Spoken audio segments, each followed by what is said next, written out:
자, 코인한 뉴스, 네, 돌아왔습니다. 네, 시장에서는 많은 뉴스들이 판을 치고 있어요. 좋은 뉴스들, 나쁜 뉴스들. 근데 여기에다가 더 보태서 가짜 뉴스들까지 있습니다. 자, 이런 부분들을 빨리 분석을 해서 나에게 도움이 되는 뉴스가 어떤 것인지 알아가는 게 이 시장에서 조금 살아남는 방법이지 않을까. 네, 이렇게 말씀을 드리도록 할게요. 자, 저희가 일단 세 가지 뉴스 한번 뽑아봤습니다. 네, 한번 살펴보도록 할게요. 첫 번째 뉴스죠.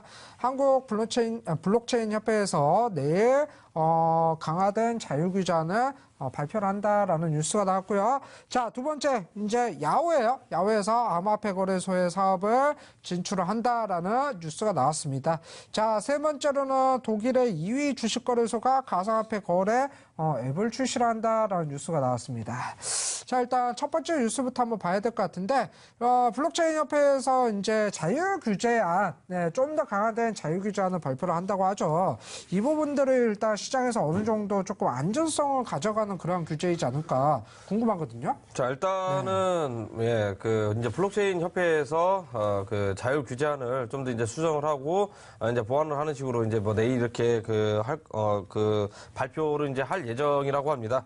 근데 사실 뭐 자율 규제안 발표하는 것은 이제 뭐 좋은 겁니다. 12월 달에 한 번 했었는데, 그 이후에, 지난 뭐 거의 한 반년 동안이죠. 반년 동안, 그 거래소 운영을 하면서 자 이제 문제가 이제 되는 부분들 이런 부분들이 뭐 수정이라든지 보완을 해서 같이 이제 하기로 이제 뭐 돼 있는 상태였는데요. 결국 이제 블록체인 협회에 이제 등록이 된 관계 회원사들 등록된 이제 거래소들이 이제 뭐 자체적으로 이제 하는 만큼 네. 이제 뭐 그 투자자 이제 뭐 안전장치라든지 또 이제 뭐 보호장치 또는 해킹 관련해 가지고 이런 부분들 좀 더 이제 강화시킬 것이다. 자 이렇게 이제 뭐 그 발표를 할 예정이라고 합니다. 자 근데 여기에서 이제 뭐 중요한 부분들이 있습니다. 규제위원장과 이제 뭐 전하지 이제 규제위원장이 있고요. 그다음에 이제 김용대 이제 정보보호위원장, 그다음에 김화준 이제 부회장과 법무법이 이제 뭐 JP 변호사 이제 참석을 해가지고 이제 자율규제 이제 발표를 하는데요. 결국에는 여기에서 조금 이제 뭐 오게티라고 하면 정부관계 이제 부처 관련해가지고 관계인이 없다라는 게 조금 오게티라면 오게티일 수 있는 것 같습니다. 결국에는 뭐 정부 부처 여기에서 이제 뭐 가이드라인 나와가지고 오히려 좀 더 이렇게 자율규제라든지 자체적으로 이렇게 좀 강화를 시켜가지고 뭐 하는 것 같은데 결국에는 뭐 이런 뭐 금감원이라든지 금융위원회 이렇게 참여를 해가지고 했으면 오히려 이제 공신력이라든지 또는 신뢰도 부분에서 좀 더 이제 높게 이제 평가를 해가지고 일반 투자자들도 이제 안심하고 이렇게 거래를 할 수 있는 그런 환경이 이렇게 조성이 될 것 같다 이렇게 뭐 말들도 이제 많이 나오고 있는 상태인데요. 저도 일단 뭐 그렇게 생각을 하고 있는 상태입니다. 자 그다음에 뭐 가장 중요한 것은 거래소마다 자 재무 안정성. 그 다음에 이제 뭐 자금 세탁 방지. 자, 이런 것은 뭐 이제 기본으로 이제 들어가는 거고요. 거래소 이상거래, 감지 시스템을 갖추도록, 요구를 했다. 이런 부분들이 이제 뭐 추가가 이제 된 겁니다. 추가 이제 됐는데, 여태까지는 뭐 이런 게 이제 없었는지는 이제 모르겠는데, 만약에 이번에 추가가 됐다면, 그 이전까지는 이상 거래가 많았다라고, 저희, 투자자들이 이제 뭐 이렇게 이제 이해를 해도 되는지 안 되는지는 모르겠지만, 그래도 이번에 뭐 자율규제안 발표를 해가지고, 시스템이 뭐 이제 추가가 됐다는 거에서, 좀 우리가 환영을 할 만한 일이고요. 결국에는 이런 부분들, 계속해서 뭐, 자율규제 이렇게 협약을 하고 안정성이 높게 치면 앞으로는 또 뭐예요? 이런 부분들 이제 우리나라죠. 우리나라에서 이제 뭐 규제안이 발표되면 이런 부분들 참고사항 해가지고 좀 더 좋은 생태계와 환경이 구축이 되지 않을까 이렇게 생각을 하고 있습니다. 네, 일단은 좀 더 자유규제안, 네, 괜찮습니다. 거래소뿐만 아니라 블록체인 협회에서 좀 더 앞서서 이런 부분들을 만들어 간다면 시장 생태계가 좀 올바른 시장 생태계가 되지 않을까, 네, 이렇게 말씀을 드리도록 하겠습니다. 자, 첫 번째 뉴스 알아봤고요. 두 번째 뉴스 한번 살펴봐야 될 것 같아요.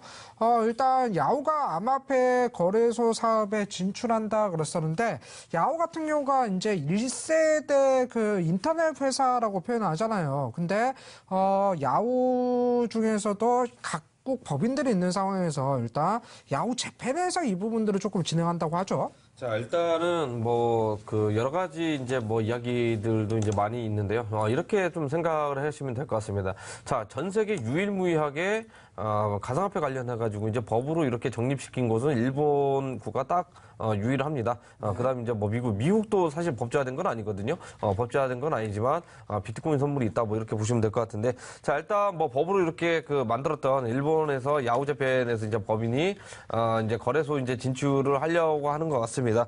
물론 이제 뭐 그 블록체인 기술이라든지 이런 부분들 뭐 만들어가지고 뭐 하는 걸 수도 있고요. 아무래도 이제 뭐 골드만삭스가 이제 뭐 그 자회사를 통해서 이제 폴로인스 거래소를 인수를 해서 이제 운영을 하고, 그 다음에 이제 야후재팬에서도 자 이런 부분들 일본의 이제 ARG라는 이제 거래소입니다. ARG 거래소인데 이제 신사업 허가를 이제 맡은 신생 거래소라고 이제 보시면 될 것 같은데요.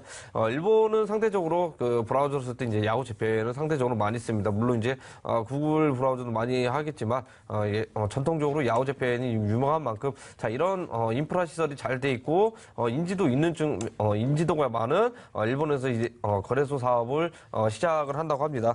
자, 거래소에 약 20억에서 이제 30억엔 정도 이렇게 그 투자를 해서요. 지분 40%를 이제 보유를 했는데 거의 사실상 뭐 거래소 운영한다고 이제 보시면 될 것 같고요. 야후재팬 이제 홈페이지에서도 이런 부분들 어떻게 이제 마케팅을 할지는 이제 중요하게 이제 생각해 봐야 될 부분들이 있습니다. 왜냐면 결국에는 뭐 그 사업 성과라는 게 뭐예요? 마케팅이 이제 가장 중요합니다. 마케팅이 가장 중요하고 전 세계 이제 미국이라든지 일본 다른 유럽 국가에서도 이제 야후 브라우저를 많이 사용하는 만큼 그런 부분들 조금 이제 시너지 효과가 이제 나올 수 있을 것 같고요.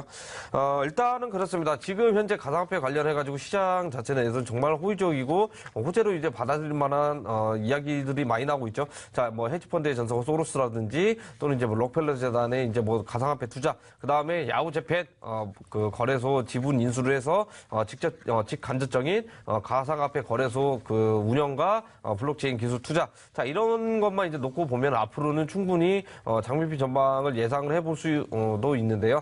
자, 우리가 이렇게 일반인 투자자, 시청자분도 이제 뭐 기본적으로 그러면 당연히 시장이 올라가겠구나 하면은 절대적으로 당하는 게 이 시장입니다. 자, 그렇기 때문에 이 방송 끝나고 추가적인 무료 온라인 공개 방송을 통해서 자 이런 부분들 우리가 짚고 넘어갈 수 있는 그런 교육도 병행해서 알려드리기 때문에 꼭 들어오셔가지고요.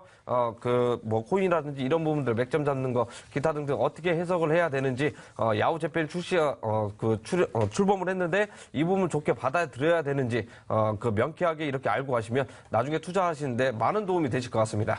네, 그래요. 이 뉴스 부분들에 대해서 앞으로 시장 방향성 부분들은요, 이 시간이 끝나고 나서 무료로 진행하는 온라인 공개 방송에서 모든 부분들을 얘기해 드리도록 할 테니까요. 더 궁금하다 하는 내용들은 온라인 공개 방송에서 질문들을 조금 하시면 좋을 것 같습니다.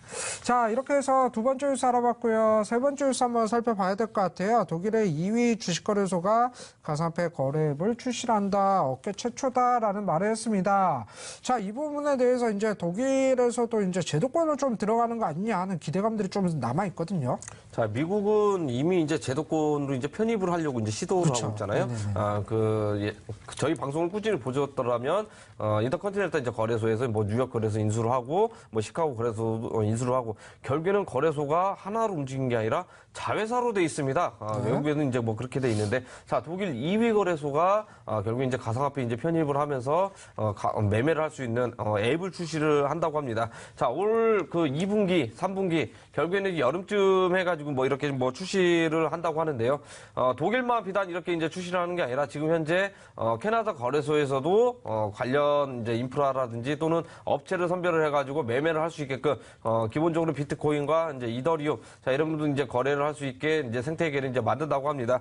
시장에서 놓고 보면은 굉장히 엄청난 이제 큰 호재로 이제 뭐 나타나는데 아직까지는 이런 부분들이 미출시 전이고 출시를 했다고 해도 과연 시장에서 얼마나 이제 파급력 있게 움직일지는 뚜껑을 열어봐야 아는데요. 이 비단 이것만 놓고 보면은요 거래소에서 자체로 하는 거기 때문에 이제 제도화가 이제 그 시간이 이제 앞당겨졌다 이렇게 이제 보시면 될 것 같고요.